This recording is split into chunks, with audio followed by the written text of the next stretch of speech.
Red ఎగువ ప్రాంతాల్లో కురుస్తున్న వర్షాలతో కృష్ణా నదికి వరద ఉధృతి పెరుగుతోంది. ఈ నేపథ్యంలో అధికారులు ప్రకాశం బ్యారేజ్ వద్ద రెండో ప్రమాద హెచ్చరిక జారీ చేశారు. బ్యారేజ్ కి ఇన్ఫ్లో 5.67 లక్షల క్యూసెక్కులుగా ఉంది.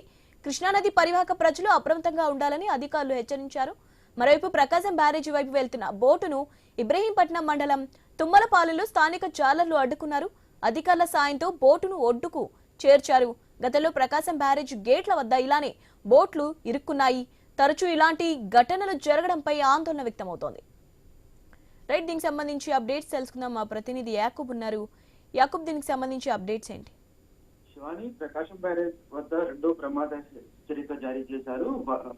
ఎగువ నుండి పడుతున్న వర్షాలు అది పెద్ద ఎత్తున రావడంతో ఇప్పటికే నాగార్జున సాగర్ పులిచింతల ప్రాజెక్టులో నీళ్లు ఇప్పటికే వదులుతున్న పరిస్థితి. అదంతా ఇప్పుడు ప్రకాశం బ్యారేజ్ కి చేరుతున్న పరిస్థితి.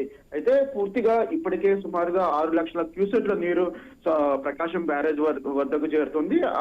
ఆ నీరుని సుమారు 5,60,000 క్యూసెక్ల నీరు ఇప్పుడు సముద్రంలోకి వదిలిపెడుతున్నారు. మరో పక్కన పూర్తి స్థాయిలో బ్యారేజ్లు మొత్తం నిండుగుండలాగా మారింది అని చెప్పుకోవచ్చు. ఈ పరిస్థితుల్లో ఇబ్రహీంపట్నం పెర్రీలోకి సంబంధించి ఇసుక రేవులో నుండి ఒక బోటు కొట్టుకు వెళ్ళడం జరిగింది. ఈ నేపథ్యంలో జాలర్లు, తుమ్మలపాలెంకి సంబంధించిన జాలర్లు చూసి దాన్ని ఆపడం జరిగింది. అదేవిధంగా అధికారులకు తెలియజేయడం జరిగింది. ఈ నేపథ్యంలో నిన్న సాయంత్రం కొంత అక్కడ వాతావరణం మొత్తం చాలా ఆందోళనకరమైన వాతావరణం అయితే కొనసాగిందని కూడా చెప్పుకోవచ్చు. ఎందుకంటే గతంలో కూడా 2024 సెప్టెంబర్ లో కూడా ఇటువంటి వరద సమయంలో 2 బోట్లు కొట్టుకు వెళ్ళడం, అదేవిధంగా అక్కడ ప్రకాశం బ్యారేజ్ ఒక గేటు కూడా డ్యామేజ్ అయిన పరిస్థితి కూడా మనం గతంలో చూసాం. ఇటువంటి పరిస్థితి, మరో పరిస్థితి కూడా నిన్న జరిగే అవకాశం ఉండేది. కానీ జాలర్లు వాళ్ళ చాకచక్యంతో కొంతవరకు వాళ్ళు ఆపగలిగారు. ఆ తర్వాత పోలీసులు, ఎన్డీఆర్ఎఫ్ సిబ్బంది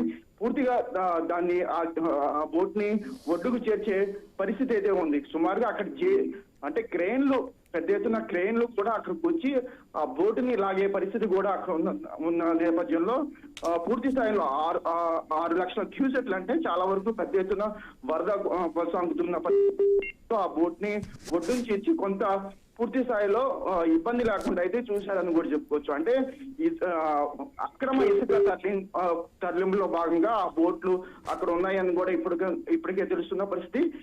స్థానిక ఎంఆర్ఓను కూడా కలెక్టర్ పూర్తి స్థాయిలో అక్కడ ఉన్న పరిస్థితులను కూడా పూర్తిగా వివరించాలని కూడా ఆయన చెప్పడం జరిగింది. ఈ పరిస్థితుల్లో పూర్తిగా ప్రకాశం బ్యారేజ్ దగ్గర అయితే ప్రస్తుతం రెండో ప్రమాద హెచ్చరిక జారీ చేశారని కూడా చెప్పుకోవచ్చు.